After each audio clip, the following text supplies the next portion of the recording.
আজ আকাশটা অনেক সুন্দর ছিল। কোথাও কোনো মেঘের কোনো ছায়া নেই।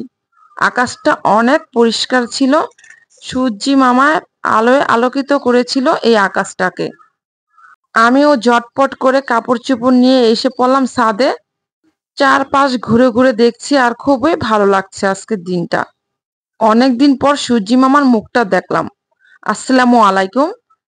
যে যেখান থেকে দেখছেন সবাইকে জানাচ্ছি অনেক অনেক ভালোবাসা। ছোট্ট একটি ব্লগ ভিডিও নিয়ে এসে হাজির হলাম আপনাদের মাঝে। ছাদের থেকে এসে রান্নার কাজে ব্যস্ত হয়ে গেলাম।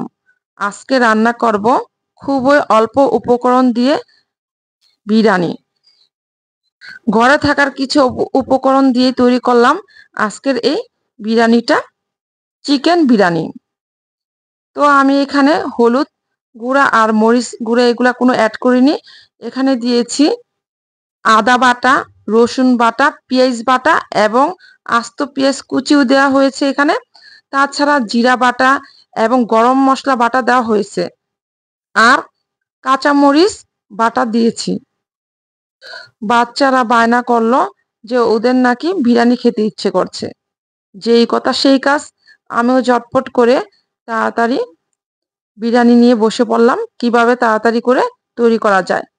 আরেক পাশে গরম পানি আমি করে নিচ্ছি যাতে করে তাড়াতাড়ি করে ফুটানো গরম পানিটা দিলে খুব ভালো এবং ঝরঝরে হয় বিরিয়ানিটা। আমারও বিরিয়ানি হয়ে যাচ্ছে আর কথাও বলছি আমি।